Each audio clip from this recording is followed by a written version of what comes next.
I got tired of eating Big Mama's chicken. Ass business when I walk. I whip up the rent out the rent. I can't pay it, I'm sick. The office acting like some hoes. Tryna kick me out, they want me gone. Putting eviction on the door. I got niggas and they feelings. Well, you should've been a hoe. You's a hoe. Murder one, it won't get solved. Go make me wipe the nigga nose. OZ or some blow. I'm tryna whip it till it go. I got the game from my old head, but he ain't tell me about the snow. He only told me about the rain.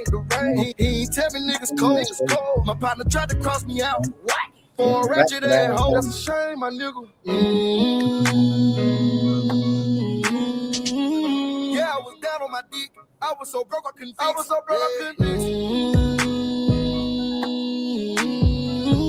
Nothing that hoe and shit, and niggas acting like bitches. It's been a long time coming, but I know to keep my guns, Where I come from, It's been a long time coming, but I know to keep my guns.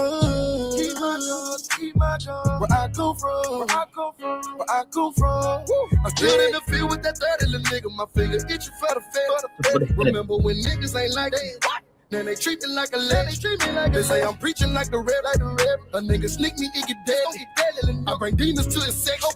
The desert eagle leave them headless. I talk that shit that niggas wanna hear. I live a life of niggas in the field. I bought a chopper, keep it at the crib. Catch a nigga lacking off of me, get killed. How do I Mercedes for you, y'all the real? Bitches tryna rape me, wanna have my kid. Baby daddy hate me, say that he gon' tell it. He jumped in that water, don't know how to swim. I'm still the same nigga used to be on that block. But it's been a little minute, they ain't seen him in the spot. Little bitty bitches tryna fuck on me now. No more hanging out the window when I pull up in this drop. No more noodles for the house, fettuccine in the trap. It was barbecue wing, now we eating at the time. Partner hating for no reason, he was sleeping on my couch. Fake love, I don't need it, you can keep it, that's a fact.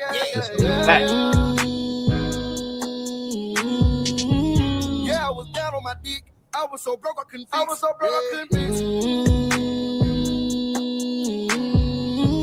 Nothing that hoe and shit, and niggas acting like bitches. It's been a long time coming,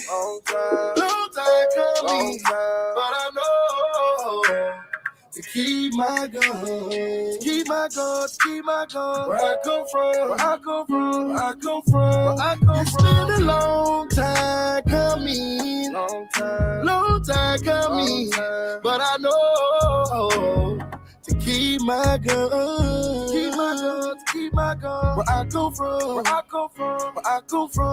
Never leave the house without my strap. I'ma keep that.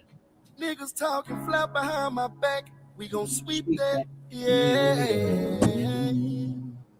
You gotta feel my pain. Yeah.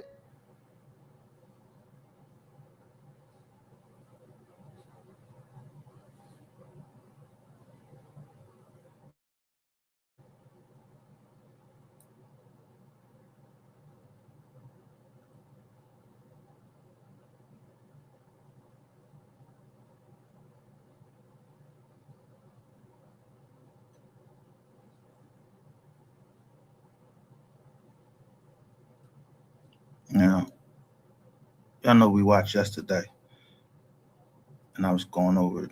I think I went over some of Dan Calloway. Another one is big, but here go Trick Daddy right here. OCO, beautiful people. I hope you all are doing well. I'm Dane Calloway, and I'm back with another episode today.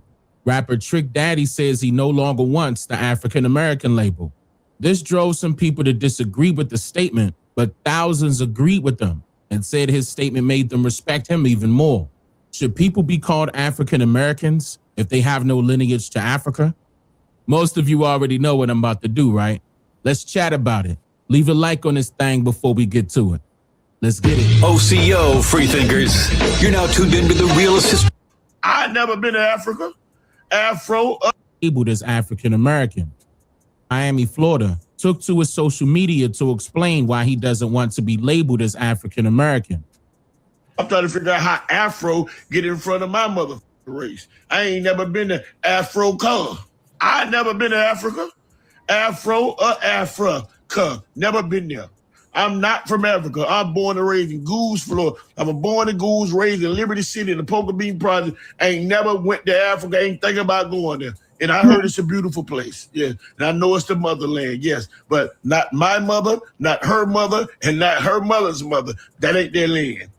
American real true land is right here in the U.S. soils. Many so-called Black Americans are speaking up year after year about this issue of being labeled something that they are not. Here's comedian Charleston White back in July of this year. And we are not Africans. We are not African. Are you an African, baby? I'm not no African. Nigga, you a lying motherfucker. Nigga talking about we African. You African, nigga. I ain't African.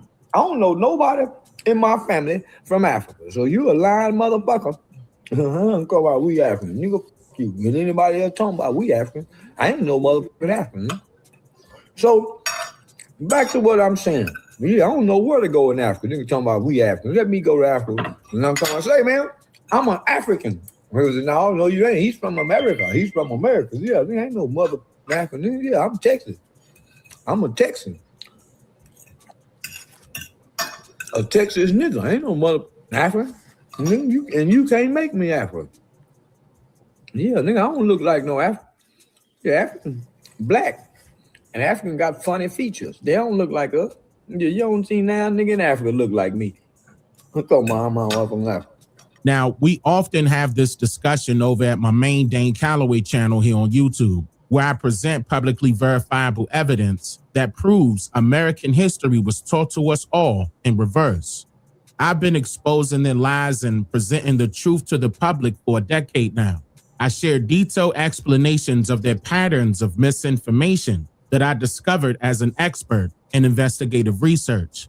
One of the topics I expose for what it really is the term African American and how it was designed as an extreme political identifier deriving from the government and its house Negroes to separate the actual indigenous people of this landmass from their motherland, America.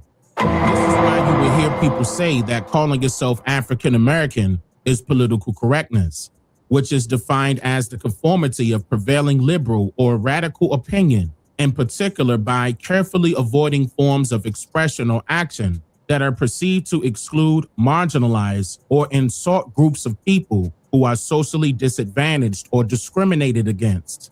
In other words, the term African American is their political way of being friendly to a group of people that they know have been systematically discriminated against. The issue with this African American term being called politically correct is that it does not reflect the true identity, culture, spirituality, or history of the group of people that they claim not to be marginalizing. That's not even remotely accurate.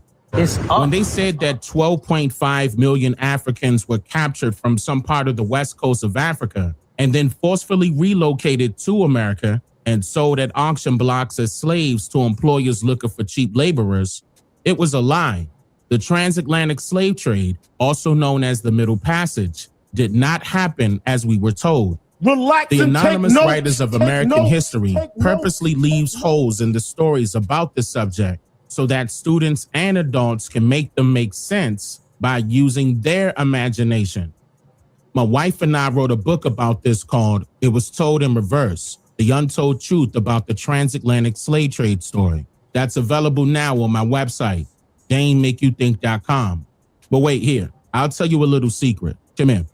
They're afraid to tell you that they lost the wars with the indigenous people, who were the ancestors of the people they are misclassifying as African Americans today. Not to be confused with the Native Americans, those foreigners are a totally different group of people who came from another continent and were given the majority of our identity, history, and culture to cover up the truth for generations. This is why when you ask a so-called native about their family's history, they will begin in the late 1800s, which is when they got here to America, to replace the indigenous people by way of immigration. It's Dane Calloway. It's a battle over land, rights, and enforcing a court order. It's been quite a journey. The conflict centers around the Winnemucca Indian Colony. It's several acres on the south end of Winnemucca. In December, more than a dozen residents who live there were told they had to leave their homes where they've lived for decades. Got my daughter's ashes spread there. So Elena Loya lived in the house where her mother once lived. In fact, generations of her family have been there almost a half century. my great-great-grandmother, Sally Cinnabar, she died on that colony. And her mother died actually in that house I live in. The history of this land dates back to President Woodrow Wilson. He issued an executive order in 1916 allowing federal railroad land to be used for the Winnemucca Indian Colony. It was meant for homeless Paiute and Shoshone Did what?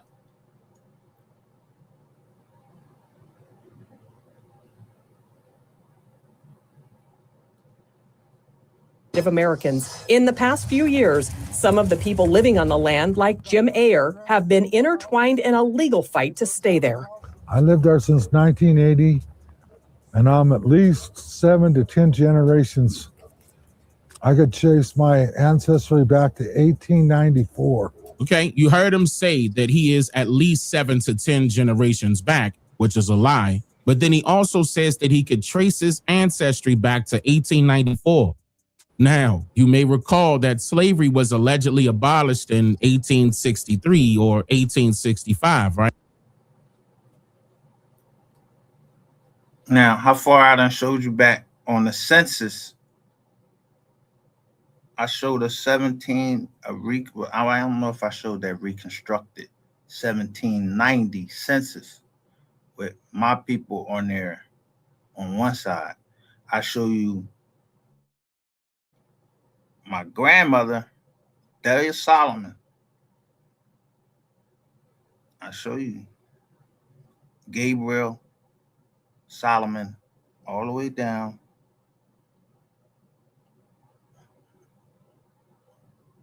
Forgot, but then I'll show you the other side, the Black Isaac Newton. And what it do? Motherfucker got mad, come in here, called me a nigga. A nigga. He had the hard G-E-R. Nigger. I want to say this. Ain't nobody come out the motherfucking bushes and say shit to him. So why when somebody come up here and say nigger, I supposed to say something? And they talking to somebody else on my platform and they call somebody a nigger or nigga, whatever. With C's or with the G's.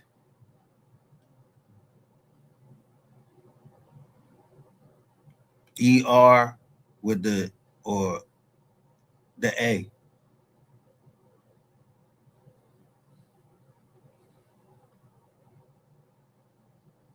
Right? Even the anonymous writers of American history claim that the first so-called Africans arrived in America in 1619. Even though I proved that that story is incorrect for a reason. The year mentioned, 1619, predates the so-called Native Americans' 1894 year, right? It's go Now, time, Slim. suppose that doesn't make you see that the term African American disguises their true identity. In that case, you could detach yourself from that indoctrination over on my main Dane Calloway channel here on YouTube and be ready to be red-pilled. Then you'll understand why Donald Trump has been calling them out since 1993. The other thing is, I'd like to know how many of these people are even Indians to begin with, because I've looked at them, and I have to tell you something, they don't look like Indians to me. And I've told a couple of them who came into my office, I said, I believe I have more Indian blood in my veins than you have, and I have none. And they laugh. They think it's a joke.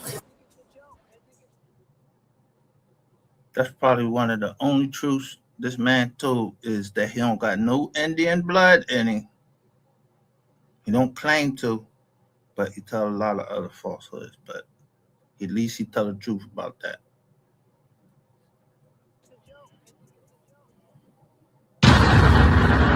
I'm just here to make you think. Slow down. Yeah. Sub up, like up.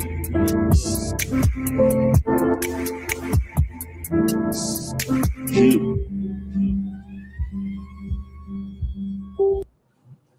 I got a big update for you guys on. I won't even talk about this. I'm not even showing nothing about him. This is a coaching, vulture motherfucker right here. You don't know about our history or nothing, but you over here telling about everything that's happening over here. And I remember you coming down into my fucking chat.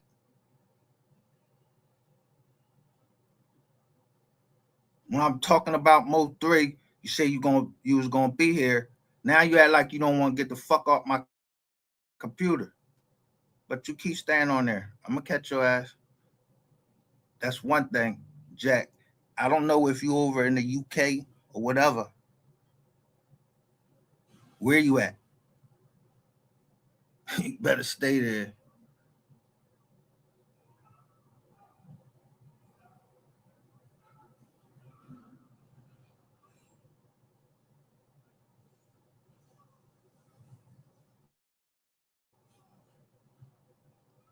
So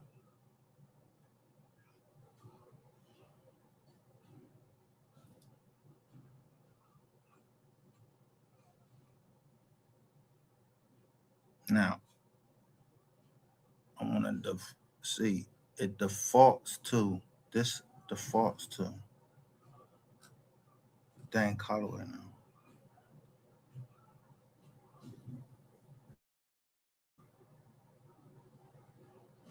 But it defaults to this one. Just enough so that the Negro that occurred from furthered their expertise in disagreements between politicians of the North, or rather the Union, and the politicians of the South, or rather the Confederate States, over the abolishment of slavery.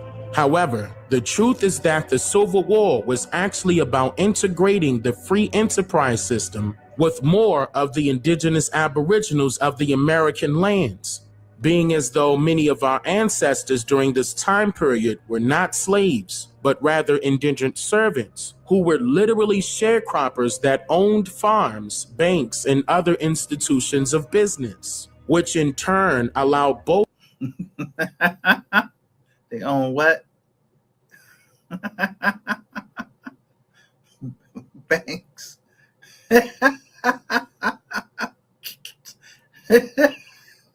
So who banks I was showing you yesterday or the day before? Who banks was I showing you?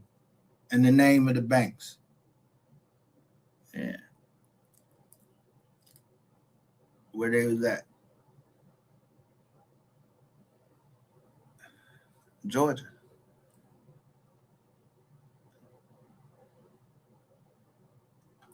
Both heads of the same snake to acknowledge the fact that our ancestors were rising up as capitalists within this industrialized society. In other words, the Union recognized that the so-called Negroes in the North and the South were rapidly prospering tremendously economically, and they wanted to go into business with them to further their expertise in the free enterprise system. But most politicians of the South disagreed with this notion, being as though it single-handedly threatened the longevity of their not-so-prosperous small to medium-sized businesses. So the Civil War began in April 1861 and completed in May of 1865. Before the Civil War ended, some very important key factors occurred within this timeline. For example, see, that manipulative lie was told to you as a fear-mongering tactic in order to depict that one race of people are somehow superior to others. Free whites that immigrated to America from Africa and Europe during the early 1800s. Which meant that it was willing to undergird its white peasants from Europe with an economic floor.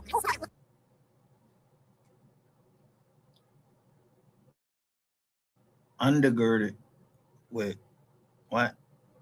Economic floor. Which meant that it was willing. So, you Negroes that's out there talking and got all these other people talking about us crazy, misrepresenting people like this man right here, his mom, all that. Don't nobody, if this nigga killed him, he right where he's supposed to be. See this snappy head nigga right here? Sitting at that table.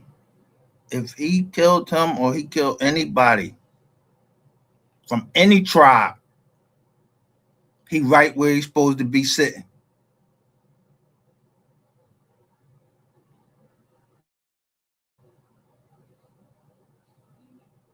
To undergird its white peasants from Europe with an economic floor. The Homestead Act of 1862 granted these white peasants, as King describes, our lands that were stripped. Now, look at Dan Calloway picture. Look at their homes. And then look at the homes that I show you on Google Earth. From our indigenous ancestors and all of the specialized benefits the federal government promised our ancestors by peace treaties that they would receive for being 90% of the help they needed in order for the United States to win.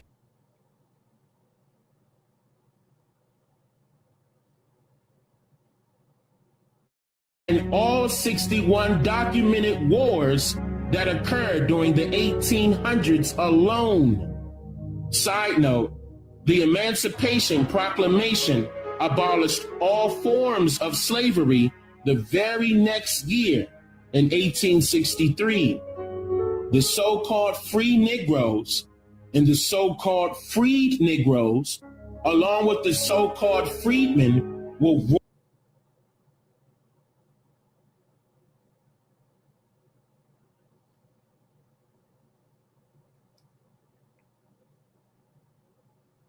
royally upset and disgusted with the federal government. So they continued the multiple rebellions until they saw a change.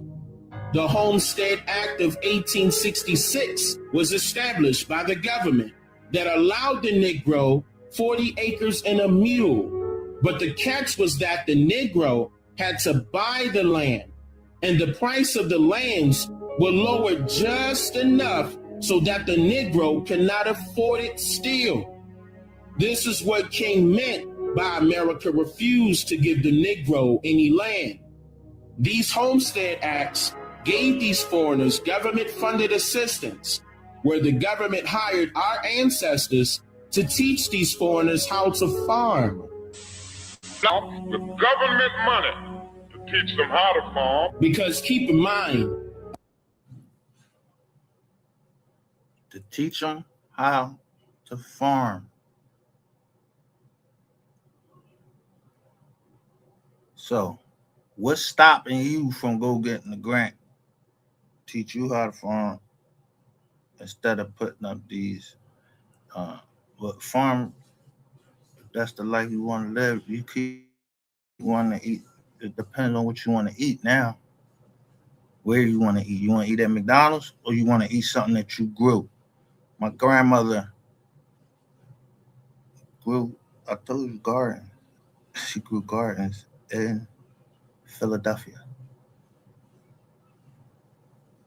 And all the houses she bought, they grew gardens there.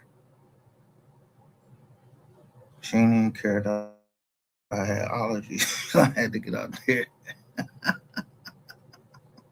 A true foreigner or immigrant wouldn't know how to grow anything in a mass area of land that they are not accustomed with or never inhabited before in their life. This is why King stated our farms. They provided low interest rates in order that they could mechanize their farms in order that they could mechanize their farms. Okay, so now, this timeline that I'm referring to begins with the Civil War in April 1861. Then, the first official Homestead Act of 1862. Then, the very next year, the Emancipation Proclamation Bill was implemented into law in 1863, in which that bill alone had absolutely nothing to do with freeing slaves from chains and shackles, like how history so loves to claim. No. In fact, the word emancipate derives from the Latin word emancipatus, which is the process of being set free from legal, social, or political restrictions, which has nothing to do with enslavement. In fact, the Latin word for civil is civilis, which means to affect fellow citizens in a legal or political sense. In other words, the stories of slavery in the Americas did not happen the way we were originally taught by authors of American history and world history. Because once an individual literally researches their family's genealogical background by records, instead of taking the word from some self-proclaimed scholars within their own communities with absolutely no publicly verifiable evidence to manifest, they will be met with the truth that these so-called slaves in America were actually prisoners of war who were contracted as indigent servants by way of industrialism, which also means that your ancestors were sharecroppers, being as though they were the original landowners who were contracted by the tenants, or rather the white colonizationalists who immigrated to North America from Africa and Europe. They were the what? The tenants. Now, I'm gonna stop it right there. You think I'm gonna let a mortgage company take some? I said, we're not losing no more our property. I'm going to get our property up. I'm going to get our property now. I'm gonna get our property down south. Or yeah, string me up.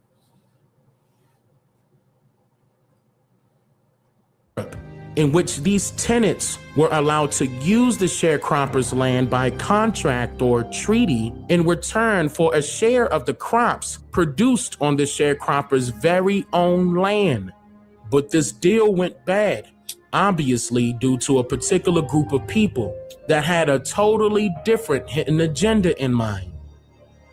The next part of this timeline would be President Abraham Lincoln crafting the 40 acres and a mule Field Action 15 in Savannah, Georgia, for the so-called Negro sharecroppers during the months of January and February in the year of 1865, which should immediately indicate to you that the Lincoln administration was willing to work out multiple other economic deals with the complaining indigenous people of North America who were rebelling and raiding multiple territories. You see anybody out there with some whips on? With whips?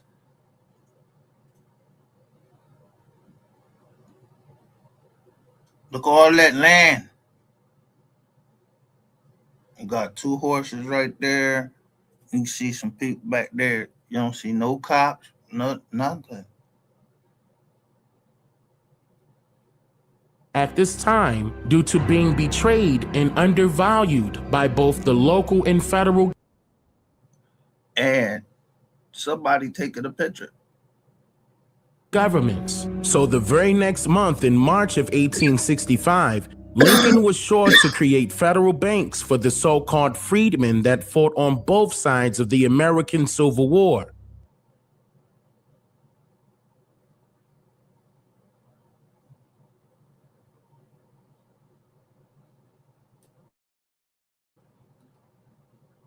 What that say?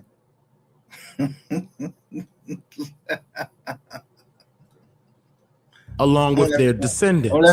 These banks are known as the Freedmen's Savings and Trust Banks, or the Freedmen's Banks for short, in which over 72,000 accounts were opened, which led these banks to raise a staggering $52 million at that time. which is equivalent to over $100 billion right now, making it the largest grossing bank in American history at that time.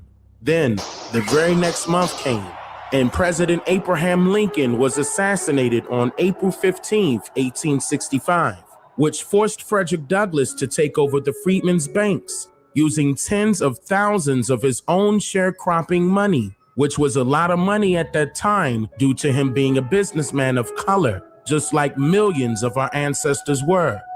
Then, in the year of 1875, after much demand economically, along with well-respected hard work continued to manifest by way of the indigenous aboriginals of this land, Congress passed the first ever civil rights bill in American history, allowing for the white immigrants to go into business with the indigenous businessmen and women of America. Our ancestors were prospering so well that a surge of newly established businesses and banks were rapidly changing the economy on a daily basis. And it also outnumbered the amount of banks owned and operated by whites.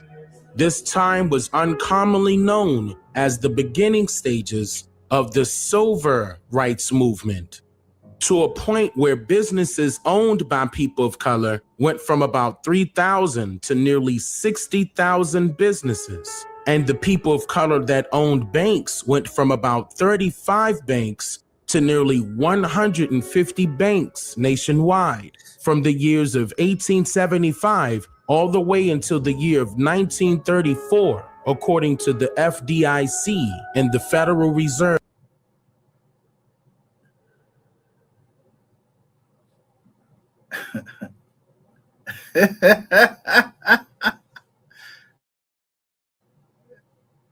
But who told the Federal Reserve? Is that the government? The Federal Reserve ain't the government.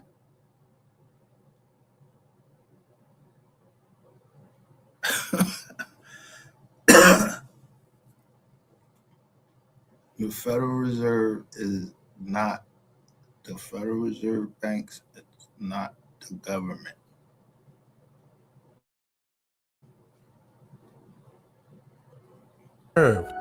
Now, so many important events occurred in the year of 1934 alone that I will have to save it for part 2 of this segment. However, I would like for you to know that people would love to claim that the place called Africa has the most resources ever in history, but to nearly 150 banks nationwide from the years of 1875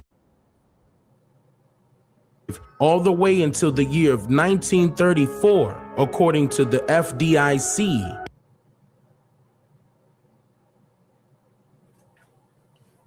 So,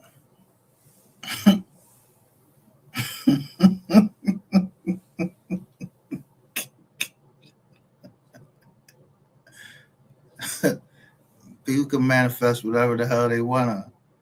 They said there was mortgage companies in my joint, and the U.S. United States Attorney didn't. Yeah, they ain't signed it.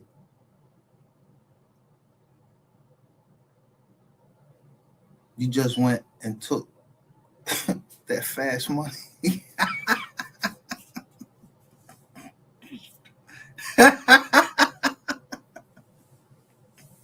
He went and took that fast money, took my plea. Yeah, you sentenced me to 95 months. On what? For what? That's why these banks struggling now.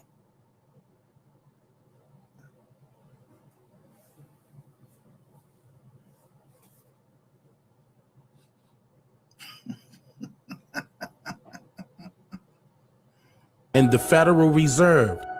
Now, so many important events occurred in the year of 1934 alone that I will have to save it for part 2 of this segment. However, I would like for you to know that people would love to claim that the place called Africa has the most resources ever in history, But if that is the actual truth, then why do you consistently see real Africans immigrating to North America to work at a job or to open up their own business and collect resources from here in America, then publicly inform their friends, colleagues, and co-workers that they are doing this all in order to send it all back to their families who are residing in Africa, literally? See, the answer to that question is very simple. Because in today's society, the one set group of people who unknowingly accumulates all of the wealth upon this nation that keeps this country running in the first place, but would immediately spread its wealth to everyone under the sun other than themselves, which in turn attracts national and international businesses to their pockets alone, are in fact the so-called African Americans of this country today. Which in turn leads you to now know the truth about why multiple economic records would state every single year that so-called African Americans would make up around 1% of America's wealth overall, purposely telling you the story in reverse in order to hide the truth, making that the real reason why African Americans, or rather the indigenous aboriginals of Turtle Island, are the biggest threat to America's society, but they just don't know it yet. I'm just here to make you think.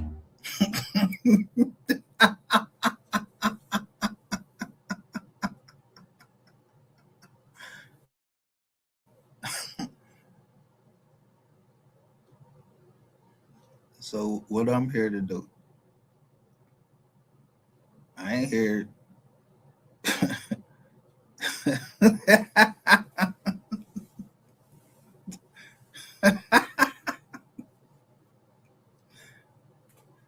What I'm here to do, I'm here to lie to you. I don't know nothing.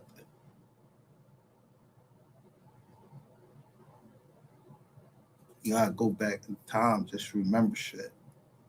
You gotta go back in time.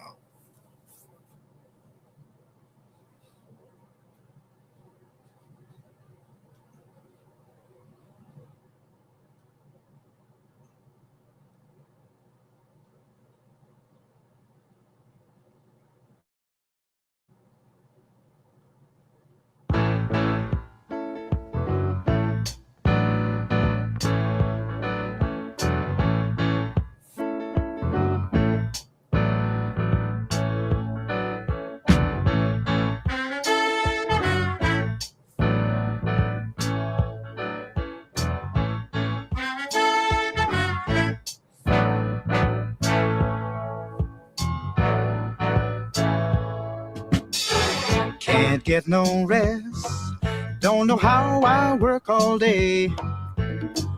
When will I learn? Memories get in the way. I walk around, I can't hear a sound, folks talking loud, but I don't see at all. I gotta get away, I don't know where. He said, what he said? Folks talking loud.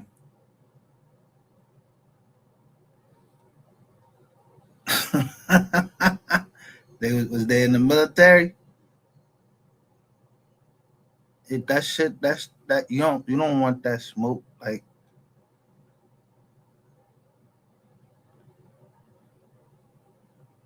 I give you this the internet. We on the internet.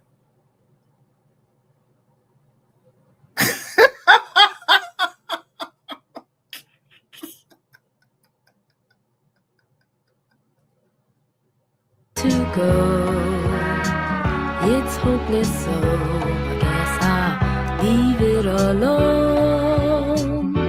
Well, I spent all that day fixing up to go somewhere.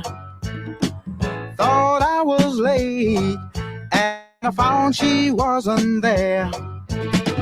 I guess I'll find love, peace of mind some other time, but I still have today. I gotta get away, I don't know where to go. It's hopeless, so I guess I'll leave it alone. Games people play, night or day, they're just not matching what they should do. Keep me feeling blue. Been down too long, right, wrong, I just can't stop it. Spending all day, thinking just of you.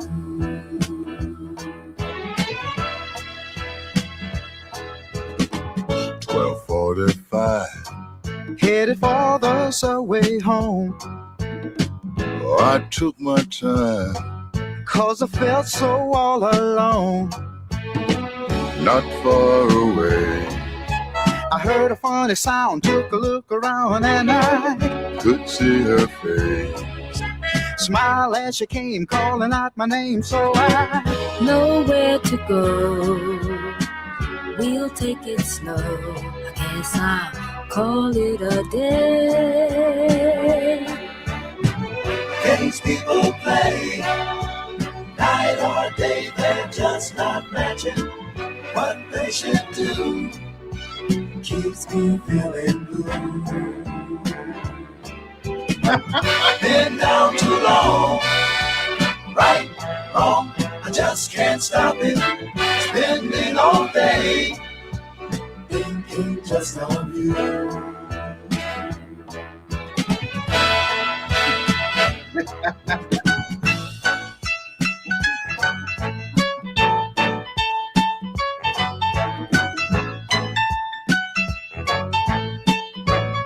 What's that?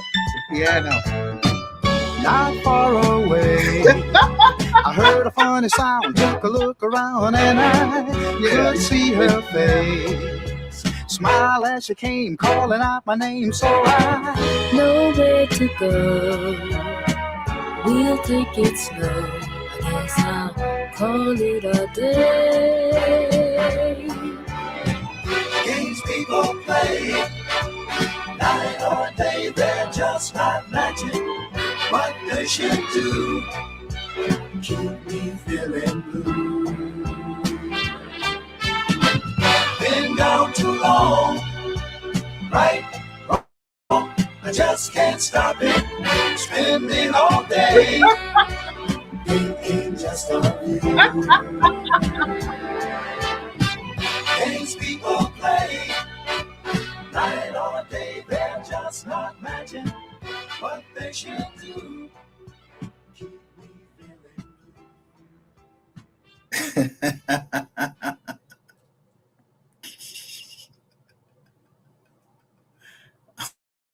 Oh no. What should they do?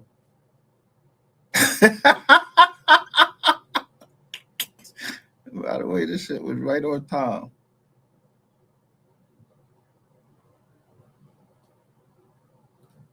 Wow, perfect timing. Who snitched or Trap Boy Freddy? For more exclusive content not featured here on my channel, like my books, films, and more, log on to my website at DaneMakeYouThink.com. Have you ever wondered why sports teams like the Cleveland Indians and the Washington Redskins changed their names and logos recently? Some Americans were taught that these terms were derogatory, but historically, they were not meant to be offensive. This is significant because these terms convey an essential hidden message that the government wanted to prevent newer generations of Americans from passing on. I will provide the answers to this question and more in this video.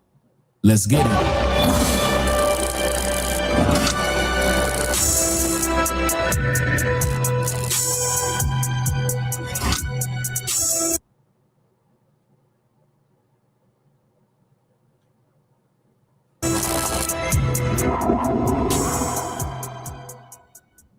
Between the 1500s and the 1700s, American Indians used the term redskin in a neutral sense to distinguish between different tribes based on their skin tones. While most individuals had dark brown complexions, red skin referred to those with a slightly lighter shade of brown.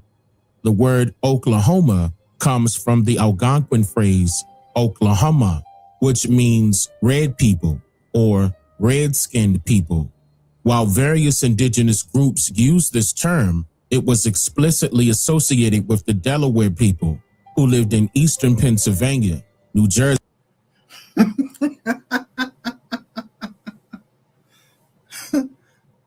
Who told on Trap Boy Frank?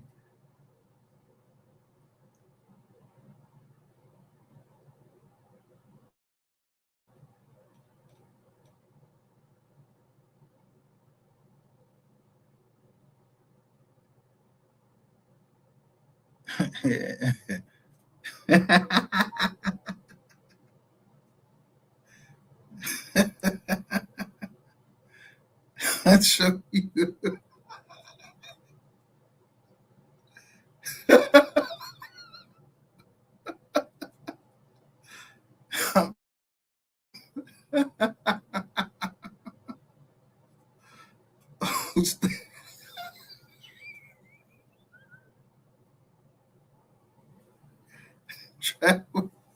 Trap Boy know who told on. Tell him he should tell the world who snitched on.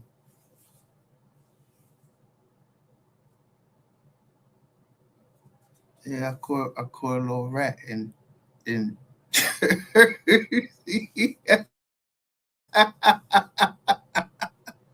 They let him go. Tell him.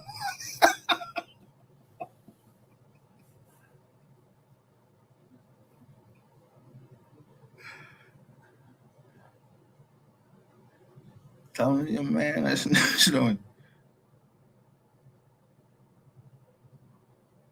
Yeah.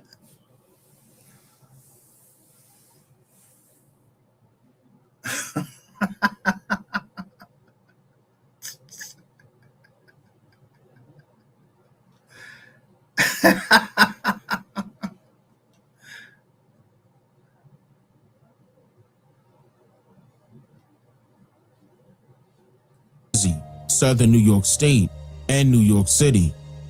The term Oklahoma was mainly adopted into the Choctaw language in the early 1700s. Several decades before Oklahoma became the 46th state on November 16, 1907. Even up to this time, the term redskin was still not offensive. In 1869, America saw the emergence of professional football, which was a combination of rugby and soccer. The sports league was later called the National Football League, or the NFL, in 1919. During its earliest years, American Indians of dark brown complexions played pivotal roles in the success of multiple football teams within the league, like Charles Follis in 1902 with the Shelby Blues, and Charles Baker in 1906 with the Akron Indians, and Robert Ruby Marshall in 1919 with the Rock Island Independents, and Frederick Douglass Fritz Pollard, also with the Akron Indians in 1920, but then called Akron Pros later on. And he also was the first head coach of American Indian descent in the NFL from 1922 to 1937. I'll get into why here shortly. From 1902 to 1933, American Indians of dark brown complexions were dominating the NFL in passing, receiving, and rushing until it all came to an immediate halt in 1933 when so-called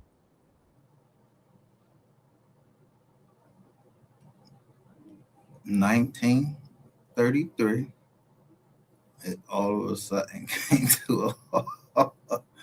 That's when my grandma was born.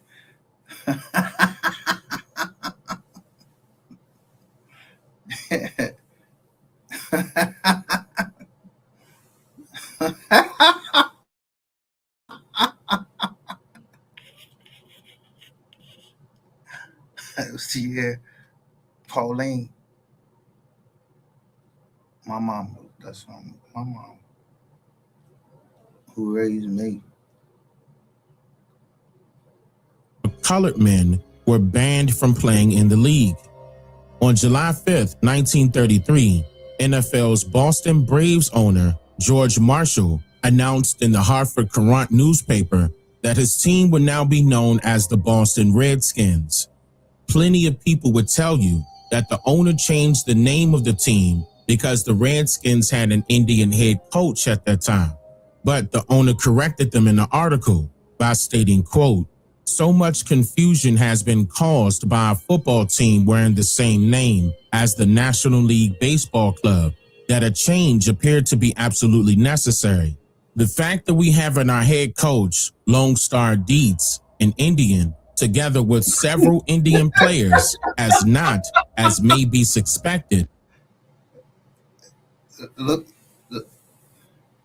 I mean, look at the John.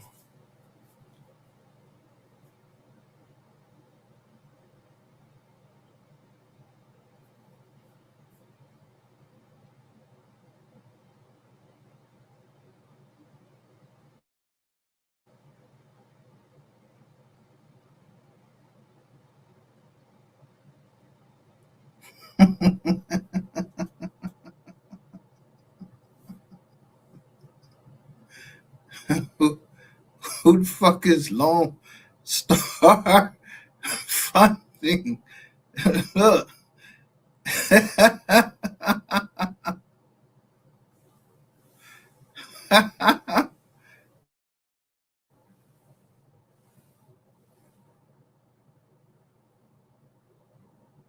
Inspired me to select the name Redskins. That year, he moved the team to Fenway Park. Here's a picture of the Boston Redskins roster that was taken in 1934. Look closely at the photo and remember that the owner claimed that he had, quote, several Indian players on his Look, with a black dog roster. This is the new coach he just hired, William Henry Lone Star Dietz, a white man who claimed to be a member of the Sioux Nation, but later turned out to be not an American Indian whatsoever by his family members. I'll leave you to consider who the other Indian players he's referring to in this picture might be. While you look around the image, be sure to remember the logo that was on their jerseys in 1934. Here is the logo of that year from their official website. You can point out the noticeable differences here. But let's continue because we'll return to this later. 3 years later, the team owner George Marshall moved the Redskins to Washington, D.C., where they became known as the Washington Redskins and adopted a new logo in 1937. In 1946, American Indians with dark brown complexions were welcomed back into the NFL. At that time, they were referred to as colored, Negro, and black, but they managed to overcome the pervasive racism that existed.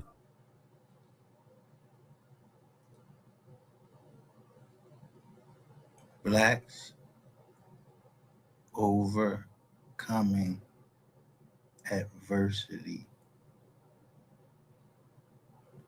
not Bank of America.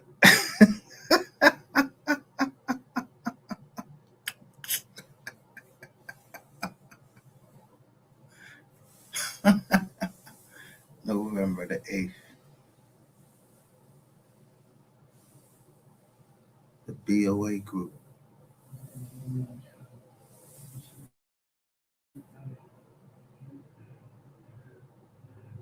Yeah, I don't know when other people wake up or when they kids wake up, but I can't tell nobody nothing.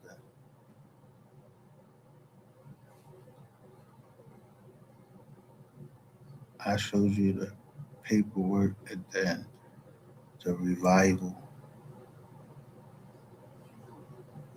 when I got out of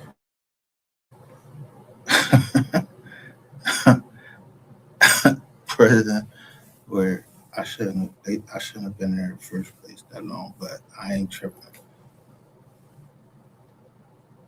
I learned that's where I learned that.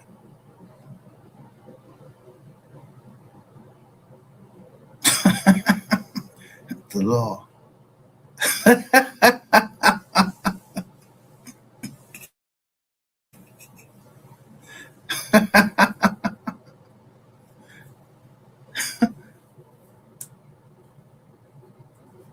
Now, when I say it wasn't me,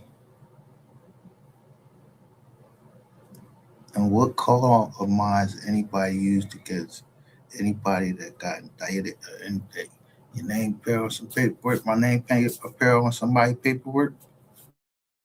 Yeah, me, myself, and I.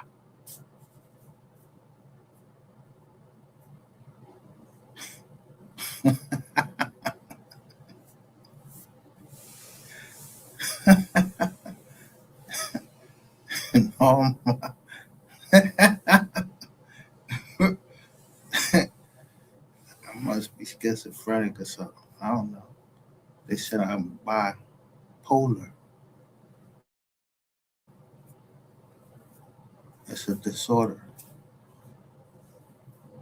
Yeah, doctor. Yeah, so he give me this stuff. It's called weed. Legally.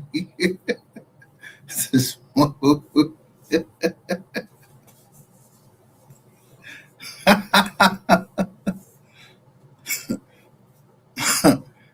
Yeah, he ain't my doctor either.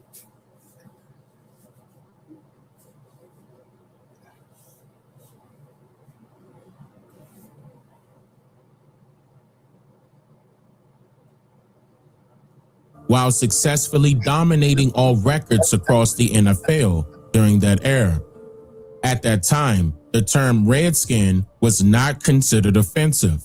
Additionally, English language dictionaries widely used in the 1950s and 1960s made no mention of the term redskin being viewed as disparaging to American Indians.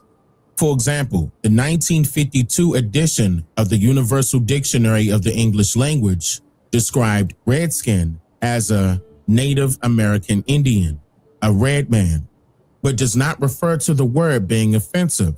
The American College Dictionary of 1956, the Grosset-Webster Dictionary of 1957, and Webster's New International Dictionary, an abridged second edition of 1957, all define redskin as a North American Indian, again, with no indication that the term was considered offensive.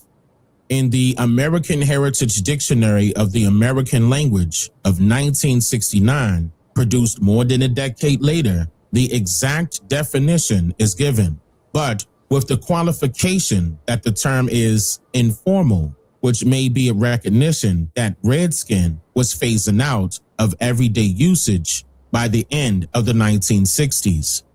In 1958, the Crayola Company introduced 15 new colors to its 64 crayon collection, one of which was Indian red. This crayon was said to represent the skin complexion of American Indians, and parents used it as a conversation starter with their children to discuss American Indian culture. It was not until the 1983 editions of Webster's Third International Dictionary, 9th edition, that the Merriam-Webster Company, the country's leading publisher of so-called serious dictionaries, added the cautionary phrase, quote, usually taken to be offensive, to its previous definition of redskin, which was simply a North American Indian. In contrast, the same dictionaries from the 1950s and 1960s indicate that the word nigger is understood to be clearly offensive and derogatory. And even during the Jim Crow era, calling someone black to their face was considered insulting. Until 1970, it mysteriously became acceptable to use. But there was a consensus that the term redskin was merely a synonym for North American Indian and was not regarded as an offensive label. So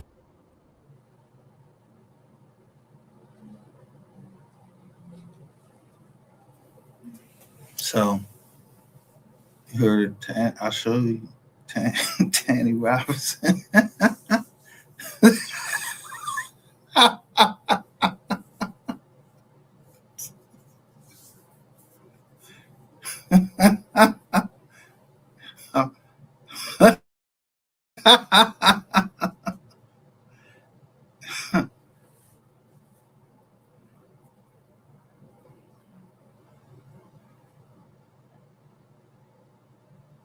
Yeah.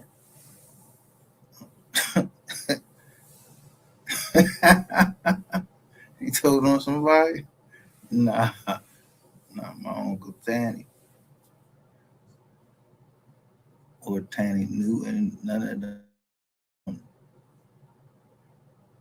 Ray told him Newton, Oliver, Robinson. So he told him no family.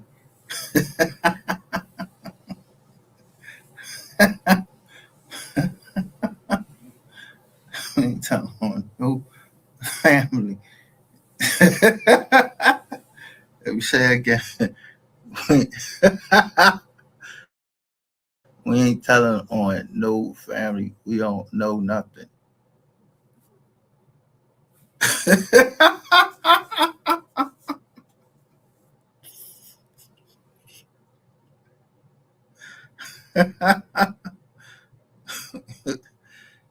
Yeah. You don't know what that shit leads to.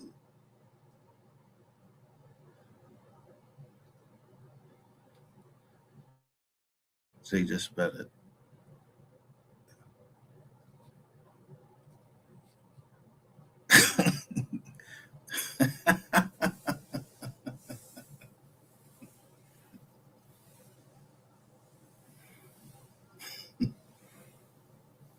Yeah, when I got up today, it was gone. Everybody's gone.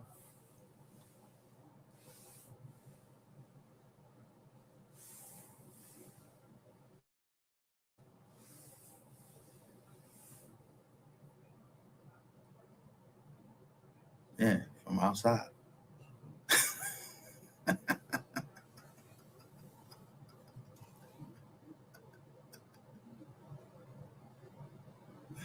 So, what led to the shift in the perception of the word redskin? Why did it become considered offensive in the early 1980s when it wasn't viewed that way before? Even though the ban was lifted in 1946, the Washington Redskins were the last team to reintegrate. They purposely did not draft or trade for an American Indian player with a dark brown complexion until it was forced to do so politically by then President John F. Kennedy, being as though Washington, D.C. was majority populated by so-called colored people at this time in 1961. The civil rights movement was picking up steam, so activists, politicians, sports journalists, and even Kennedy's Interior Secretary pressed owner George Marshall to change his ways, or he would not be able to use the new DC Stadium, later called Robert F. Kennedy Stadium, for his Washington Redskins NFL team. In 1962, team owner George Marshall made a significant decision when the Redskins selected Syracuse running back Ernie Davis as the. So, why they don't say nothing about this boy with this long? This look at his nose and look at that team owner nose. Look at everybody else that's behind this one man, and look, so he got a patch on his head. What happened?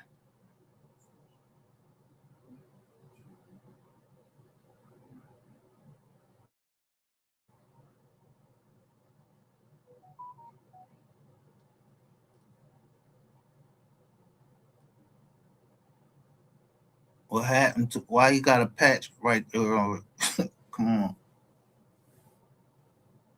And why he by himself with y'all?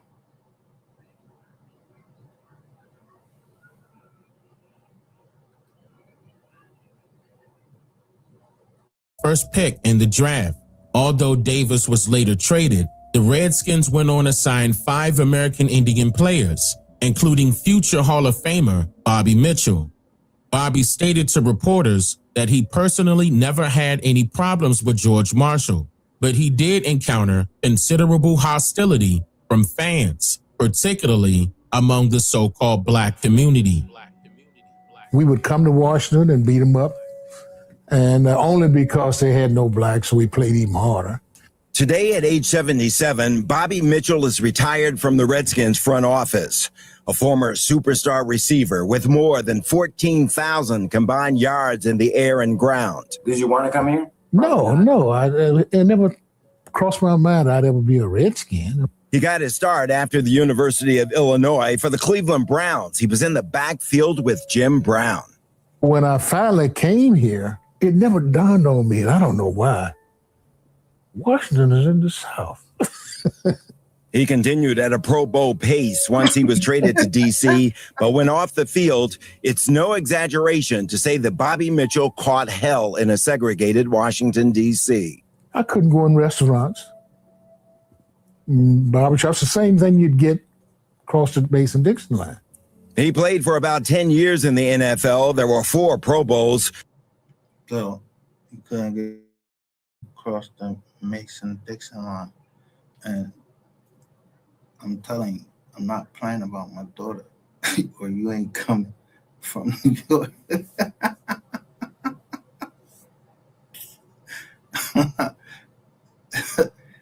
I'm telling you, I'm not playing about my daughters.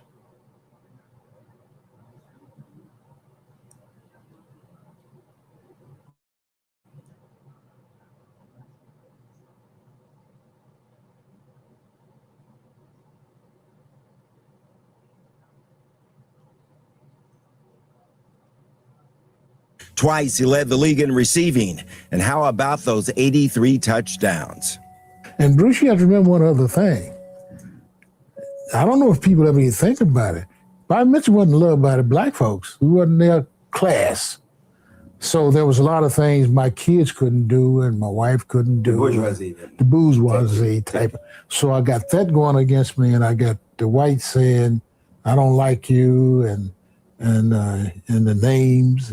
In 1983, Bobby Mitchell was voted into the NFL Hall of Fame. He got more than 70% of the vote on the very first ballot.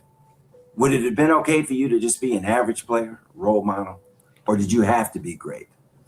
You know what? The guys who should have gotten that question from you were the other black guys who came in with me. Because have you heard anything about them? It would be interesting to see what was happening to them at the same time. I never heard a complaint. And every day I'm getting kicked. Every day, wherever I went. And you were a star player. And because I still think it was because I was the star player.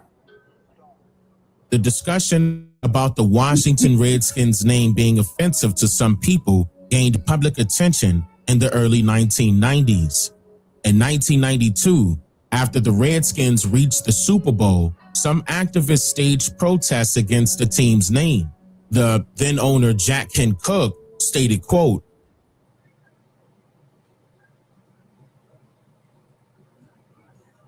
"The name Redskins would not be changed. To me, the name represents pride, courage, adventure, daring do, and bravery."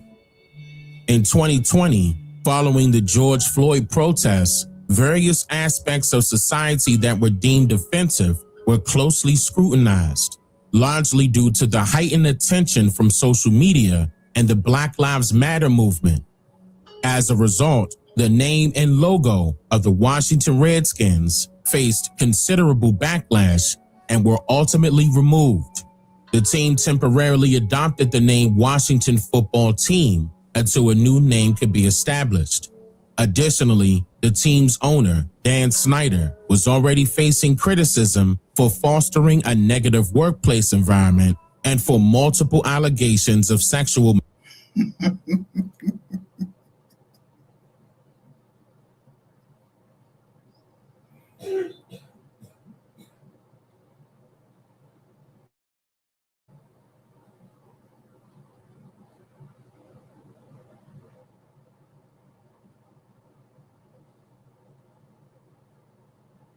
misconduct.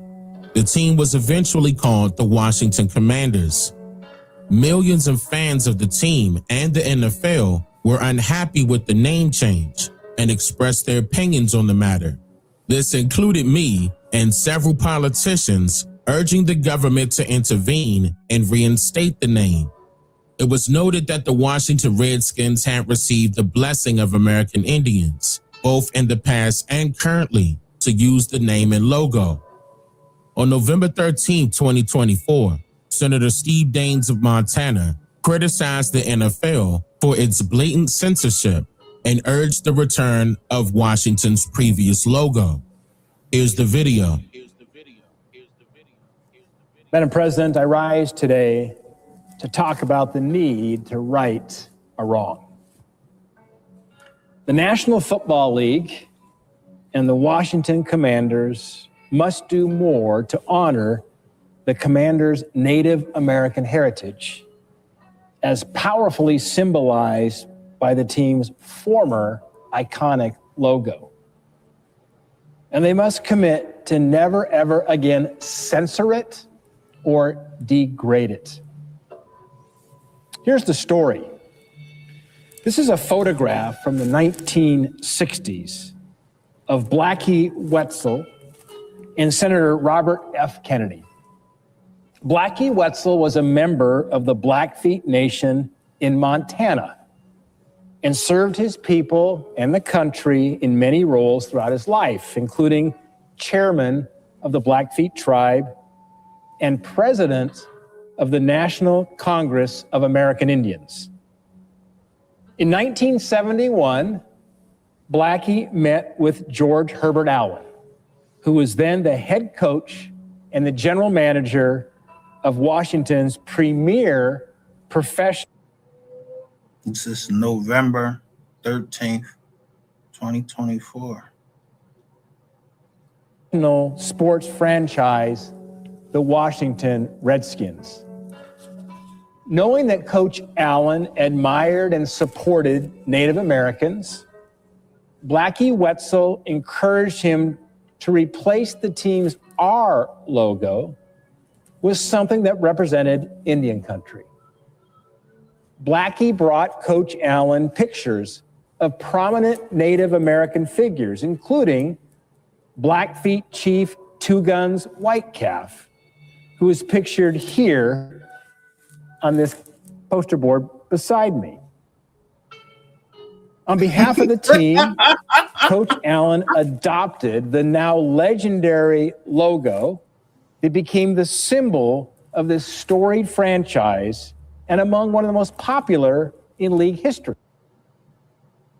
When I see you,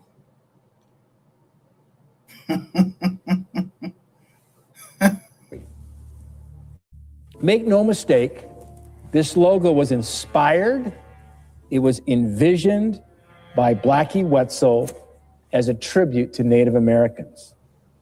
By the way, it's not a caricature. It is a depiction of pride and of strength, a depiction of courage, of honor. In fact, as Blackie Wetzel said in 2002, it made us all so proud to have an Indian on a big-time team. And I will tell you, support from the Wetzel family, the White Calf family, and the Blackfeet Nation remains as strong as ever today. In fact, the Blackfeet Nation recently expressed their, and I quote, wholehearted support for the logo and urged the NFL and the Commanders. what's her name? Blackie Wetzel. What is it? Wetzel.